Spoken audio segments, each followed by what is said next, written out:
Deep dives and blue skies. Welcome back to Talking Blue with Nick, the best Dodgers analytical podcast that you can find.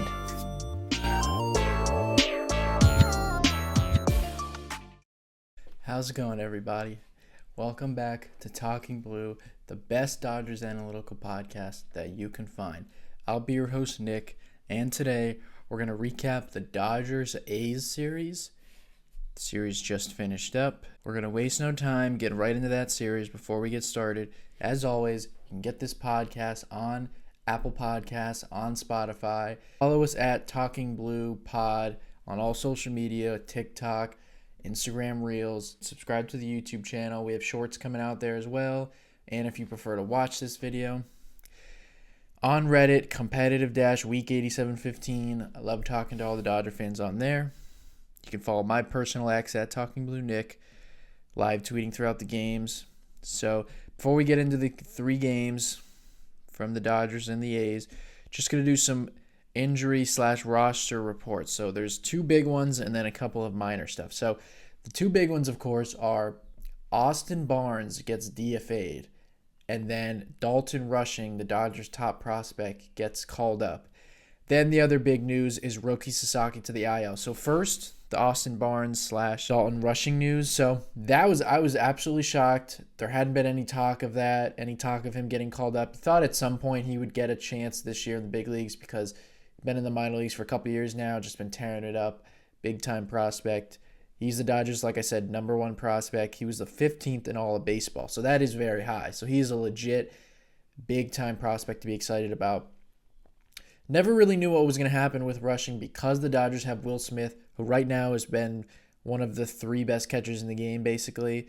He's been one of the best catchers in the big leagues ever since he got to the big leagues in 2019. He's always been very consistent, and his defense has gotten better to the point where he's a legit two-way catcher. Again, he's not extremely high-level defensive catcher. He's not like the best defensive catcher in the game or anything like that, but he's gotten really good with his throwing, and he's solid on a lot of the other parts. And then at the end of the day, he is one of probably the most consistent offensive catcher in baseball.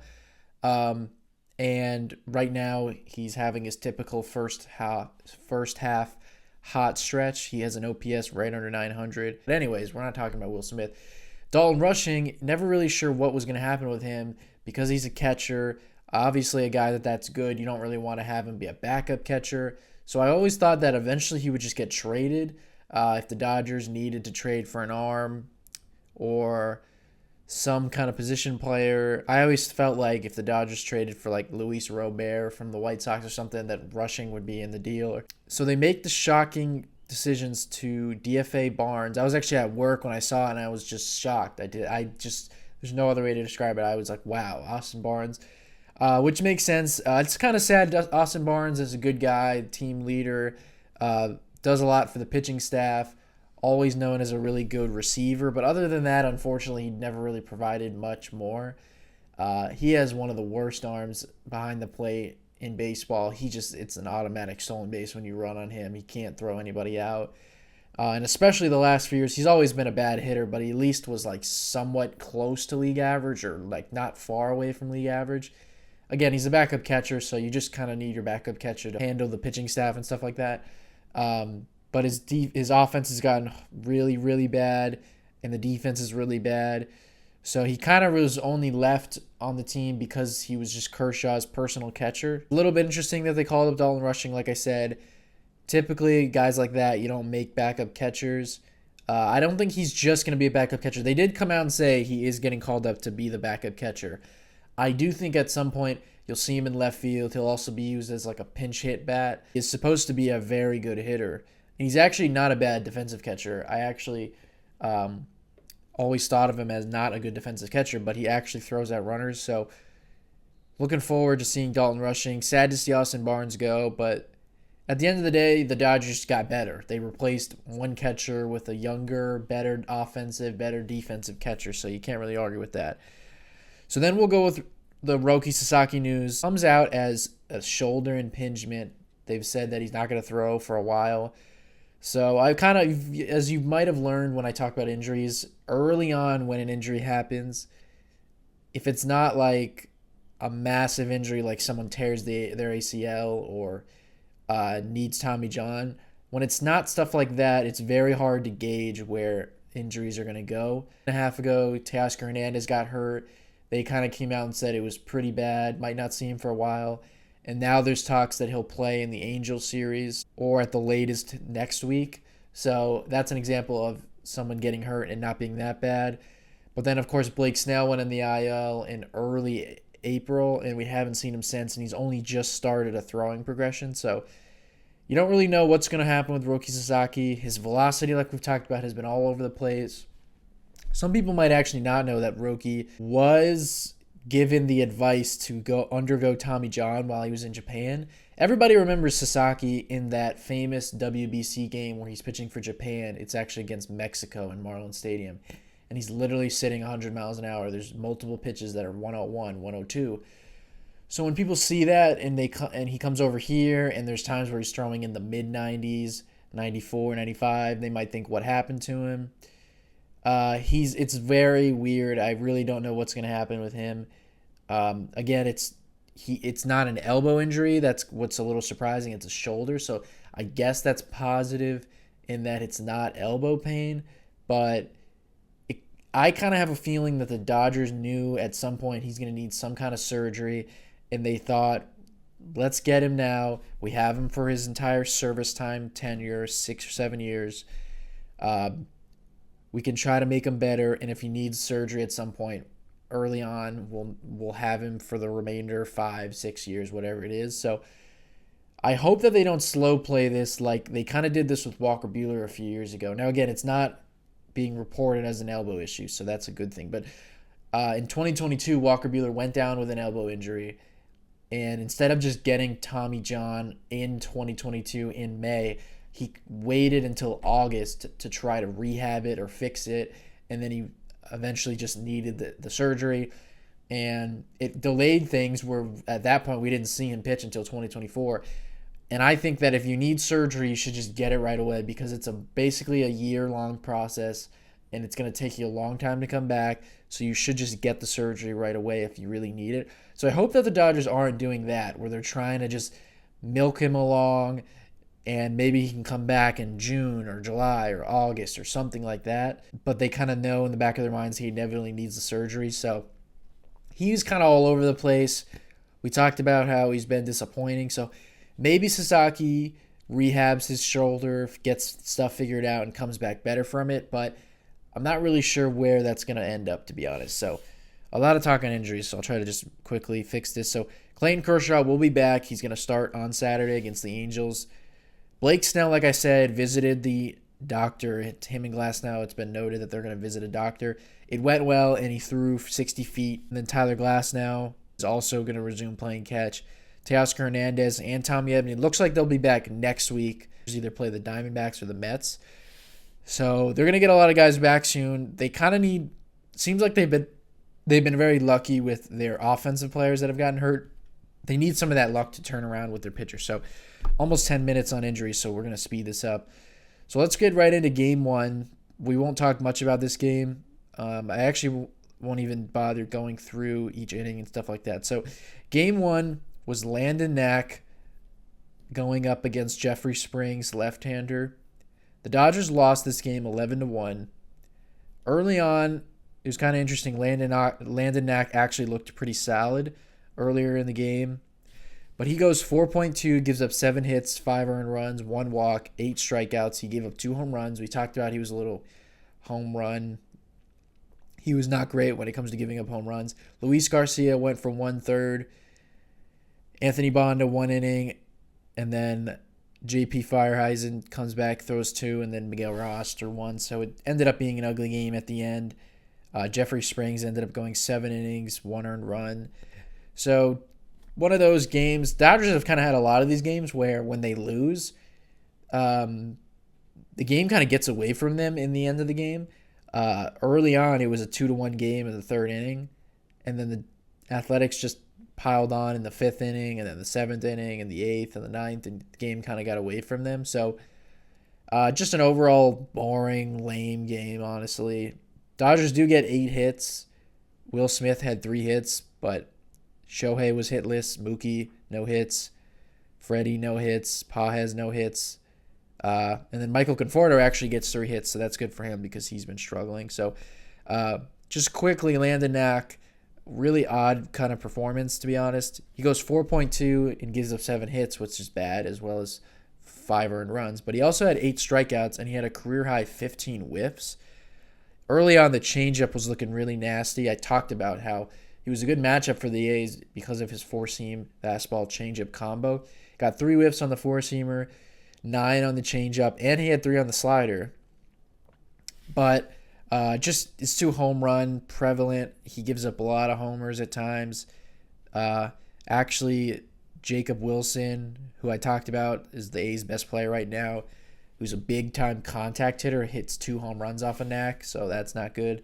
A guy that doesn't have much power took you deep twice. So Knack, the Dodgers are going to rely on Knack to eat innings right now with all the injuries that they have. He's been very just weird for me the time that he's been in the big leagues. I don't know if it's just because of the way he looks on the mound, honestly, or because he doesn't have overpowering stuff.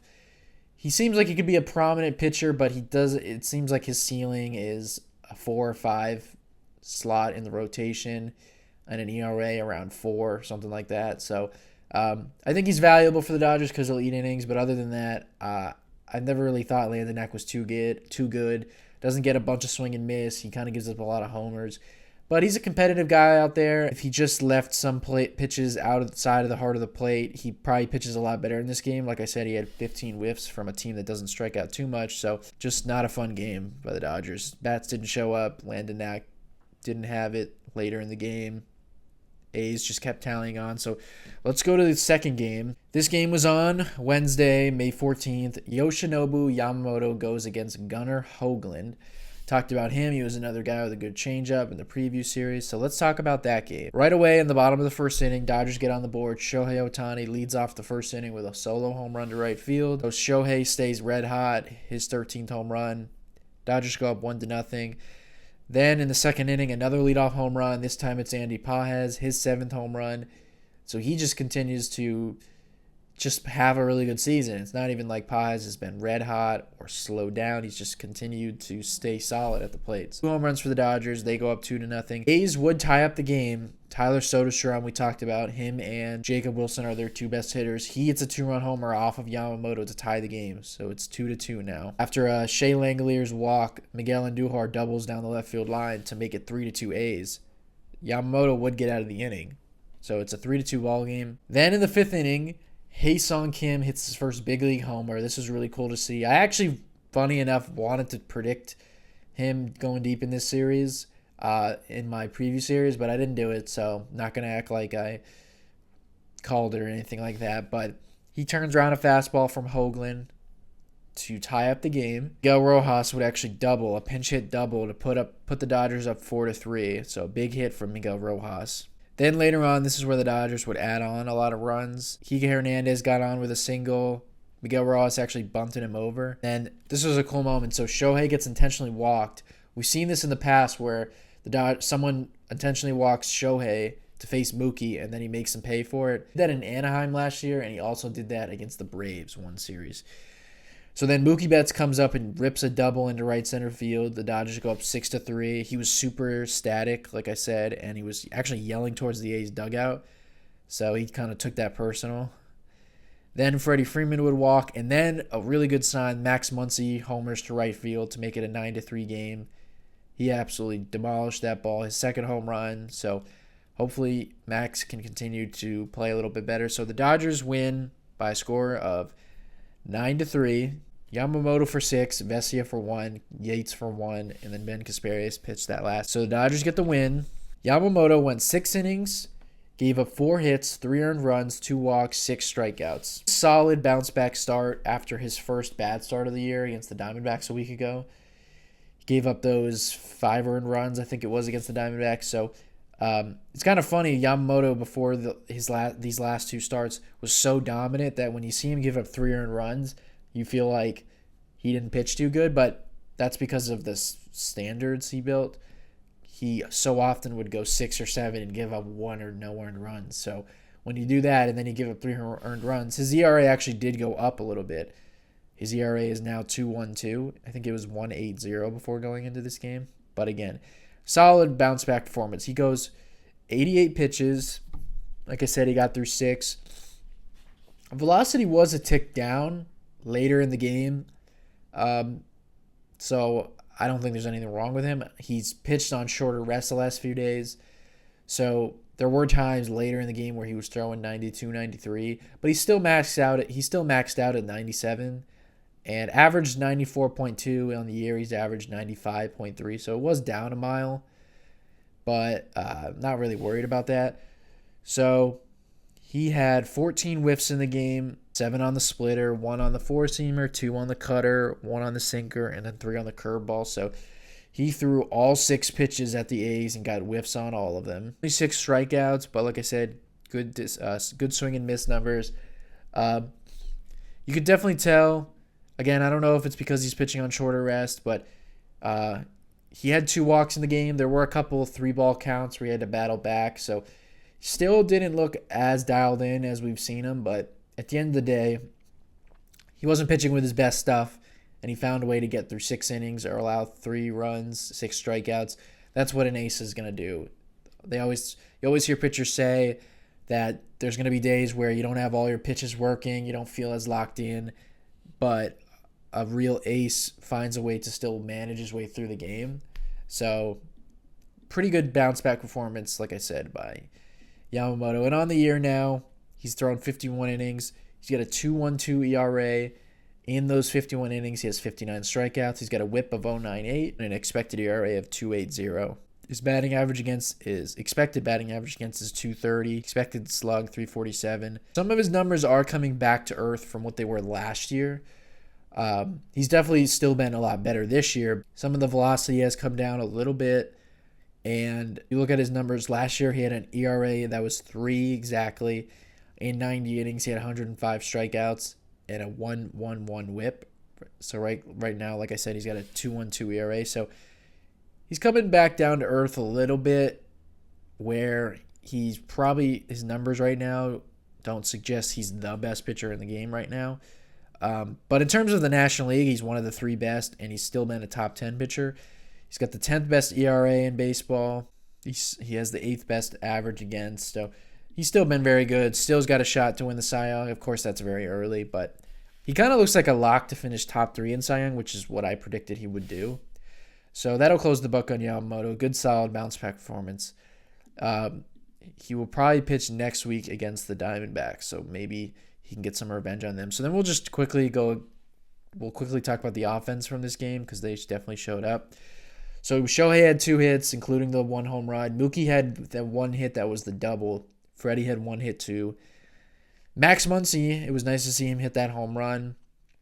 Andy Pages, I talked about this a little earlier, but Pages has kind of just officially become just a solid, reliable player. It doesn't really seem like he's on a heater anymore, or he hasn't come back down to earth or anything like that. He's just consistently playing well.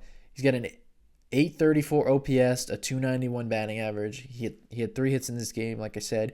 Conforto had a hit, and then Hae-Sung Kim had 2 hits, including his first big league homer. Dodgers had 6 walks in this game, 13 hits.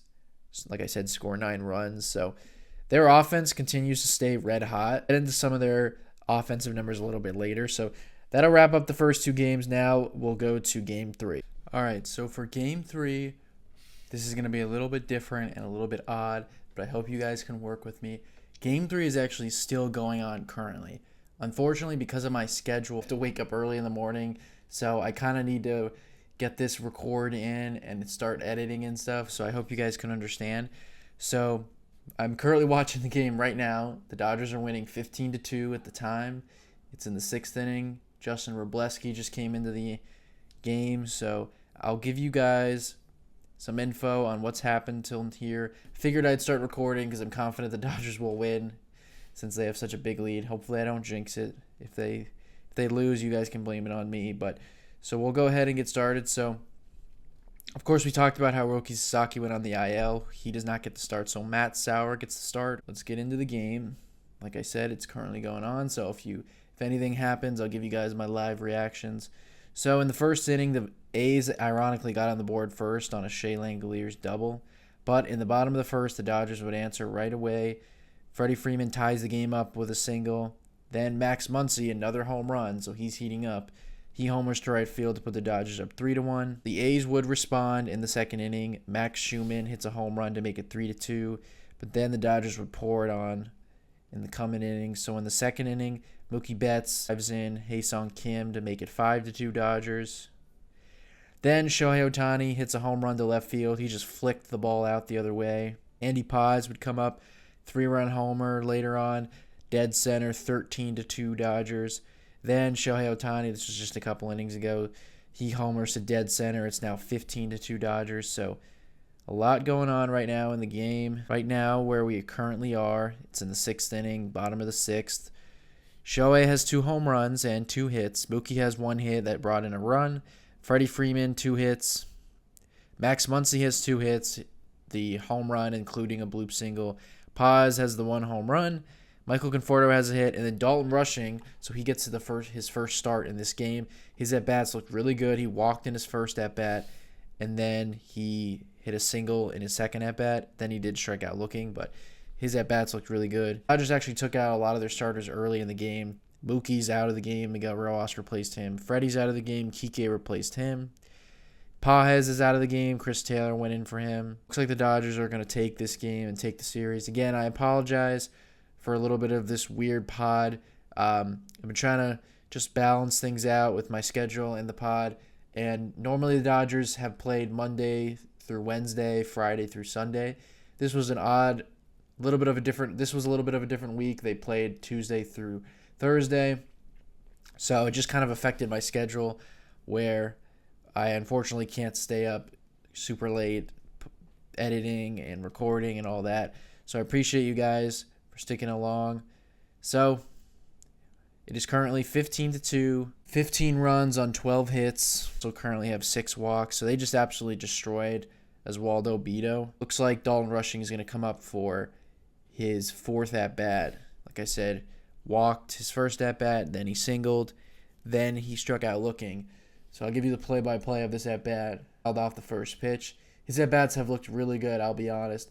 He looks like a typical Dodger prospect who has really good plate discipline. His first 2 at-bats, he really controlled the zone really well. So on the second pitch, he pops up, shallow left field. Leo Urshela makes the catch, so Dalton Rushing at this point in the game is 1 for 3. So that's pretty much going to wrap up. I appreciate you guys listening. I'm sorry for the odd ending to this pod. This weekend for the Angels series, it'll be a much more normal pod, and hopefully going forward as well. So as always, you can get this podcast on Apple Podcasts, on Spotify. Subscribe to the YouTube channel. Follow us at Talking Blue Pod on all social media. Follow myself at Talking Blue Nick on X. Get into the conversation on Reddit, talking at competitive-week8715. I've been posting a lot on there. I just posted something about Ohtani's homer to dead center. Thank you guys for listening. We'll see you guys this weekend. Dodgers and Angels. Oh, James Outman homer just right as we're about to close up.